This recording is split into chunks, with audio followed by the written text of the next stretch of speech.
Fala galera estudiosa, conectada do K-Maker, vamos lá, hoje eu, Pedro Jardim, da Biologia B, vou finalizar com vocês um assunto muito importante que é sobre relações ecológicas de um ecossistema. Nós começamos na aula passada falando sobre essas relações que acontecem entre indivíduos da mesma espécie, as relações intraespecíficas. Hoje vamos abordar aí as relações entre espécies diferentes, relações harmônicas, desarmônicas, relações neutras, que a gente vai falando para vocês conforme for chegando aí, trabalhando com cada uma delas, ok? Para entender um pouco melhor, vem comigo!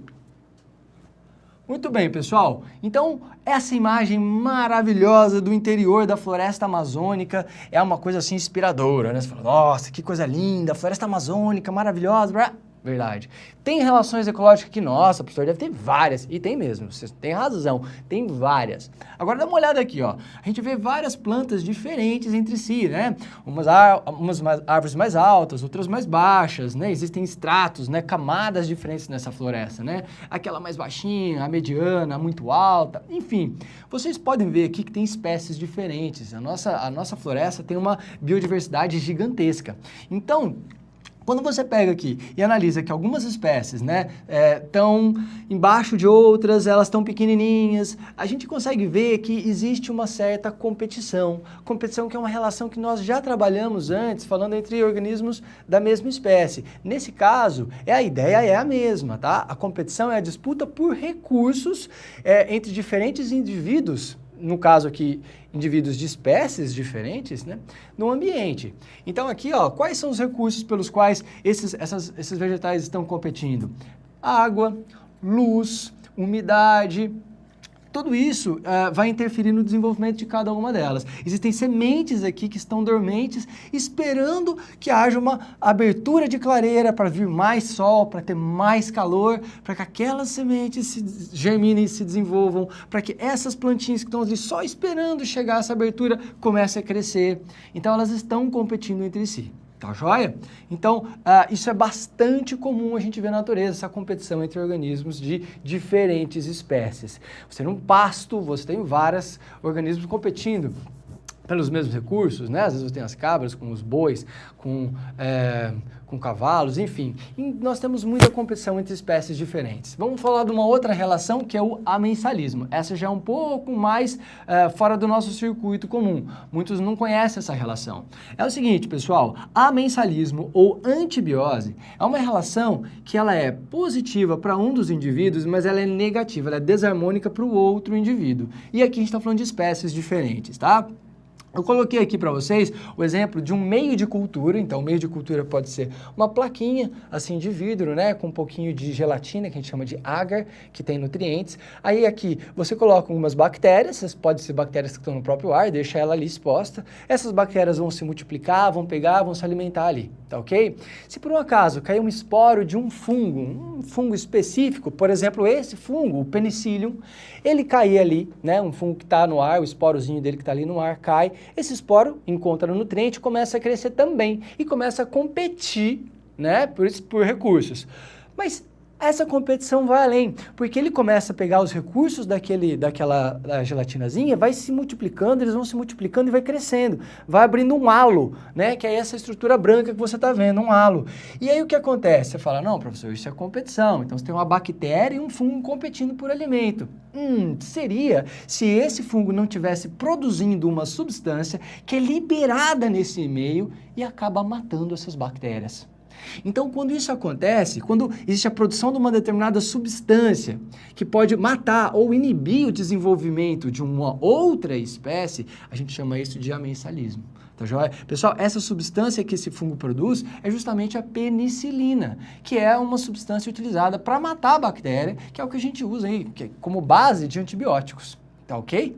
Bom, essa mesma relação nós encontramos na maré vermelha, né? Que são aquelas algas vermelhas, dinofítas, que vão se espalhando no ambiente e vão liberando toxinas que vão afetando a cadeia alimentar.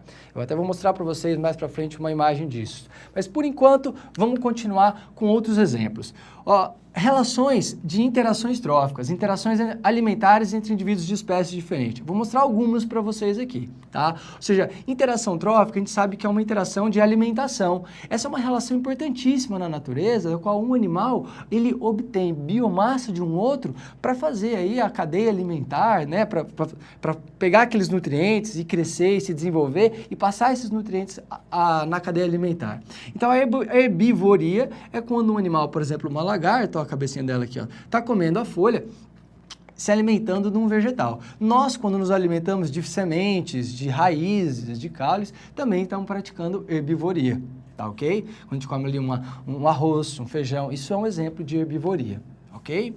Bom, uma outra interação trófica aí, que a gente chama de predação, já é quando você tem uma espécie que é o predador e ele vai se alimentar de uma presa, que nós também fazemos bastante, né? Então, um animal, ele vai matar o outro para conseguir adquirir aquela biomassa do outro animal.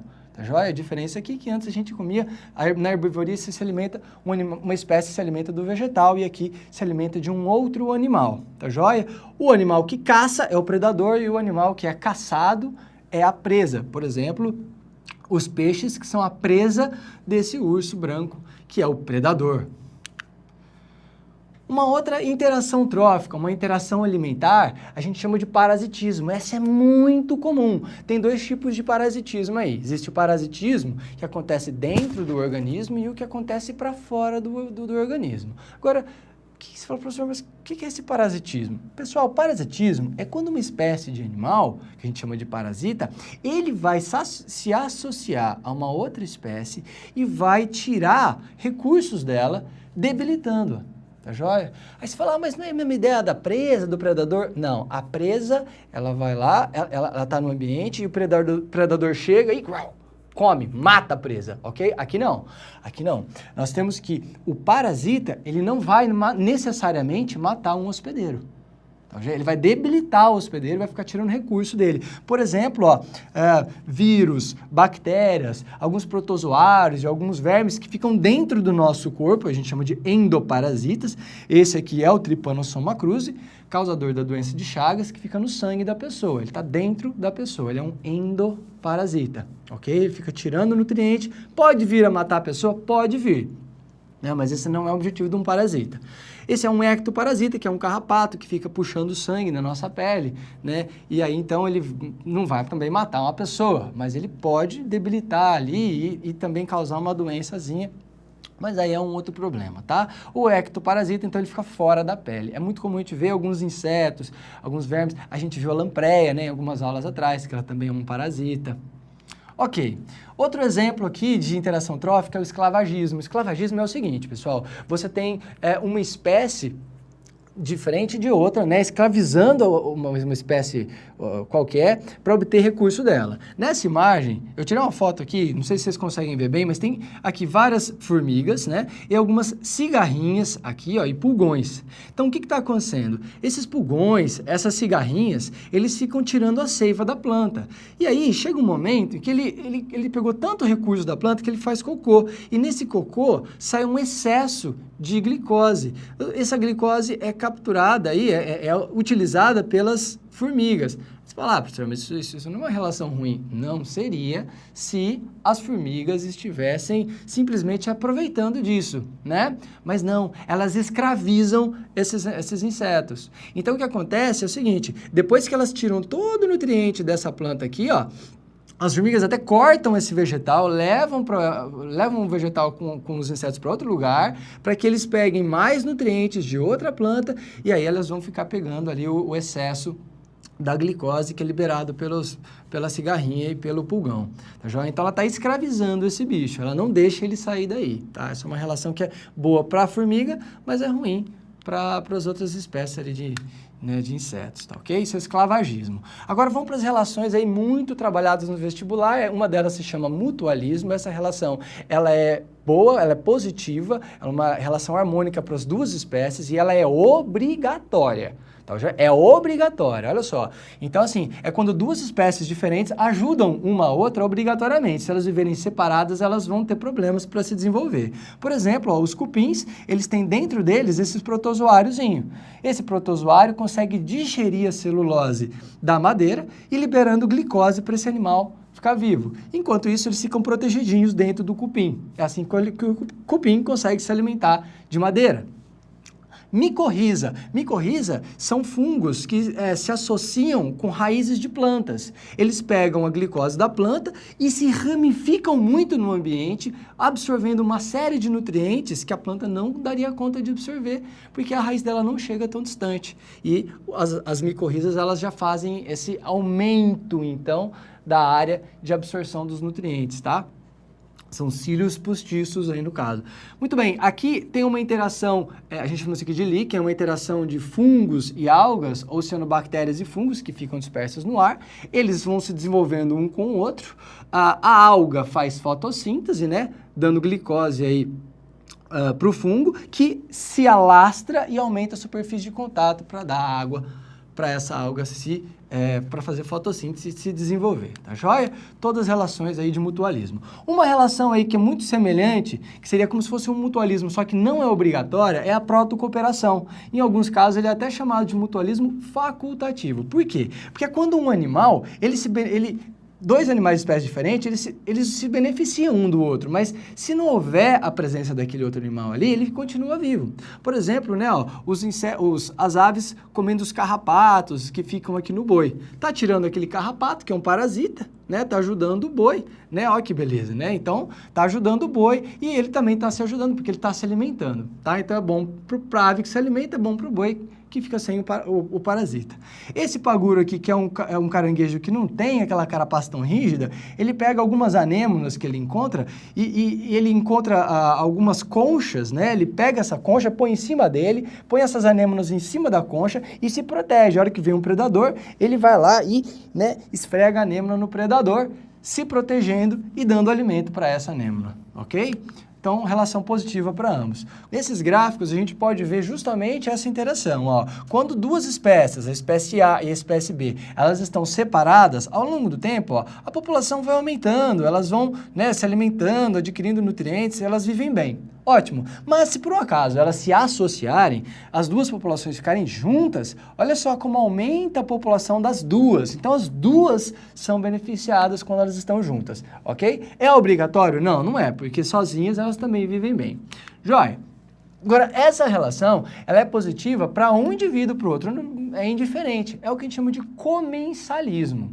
O comensalismo, ele é explicitado aqui por essa imagem, em que você tem um tubarão e uma rêmora. A rêmora, ela fica grudadinha ali, né, junto com o tubarão, não vai causar mal nenhum para ele, mas os restos de alimento desse tubarão são adquiridos pela rêmora. Ela vai comendo esses restos. Para o tubarão, tanto faz essa rêmora estar ali ou não, ele não se alimenta dela, tá joia? Mas é importantíssimo para ela ficar ali próximo dele, porque ela vai adquirir alimento, né? Esse gráfico mostra bem isso, ó.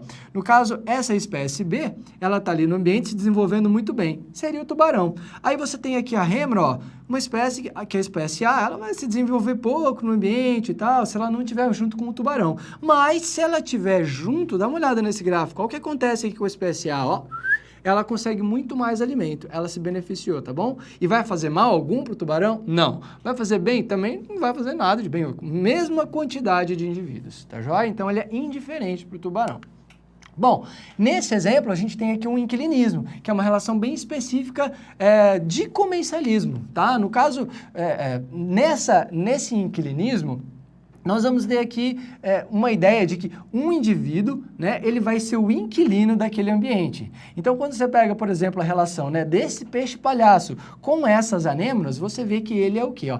Ele é uma espécie que vai viver no corpo dessas anêmonas. Então, ele é o inquilino buscando abrigo, tá joia? Ele aqui está só buscando abrigo, assim como essas orquídeas, que a gente chama de, ou bromélias, perdão, isso aqui é uma bromélia. Essa bromélia aqui, ela está em cima de uma árvore adquirindo água, luz, não está prejudicando a árvore de forma alguma, ela é uma inquilina, tá joia? A gente pode chamar isso aqui também de epifitismo, tá ok? Claro, você fala, é parecido com o comensalismo? É muito parecido. Se por um acaso, né, um desses indivíduos, assim, for beneficiado porque está se alimentando de algum recurso que tem aqui, aí a gente já chama isso de comensalismo mesmo. Mas quando a relação benéfica é só mesmo o abrigo, a gente chama isso de inquilinismo. Ok? Espero que tenham entendido essas relações, curtido a aula e espero vocês na próxima. Grande abraço!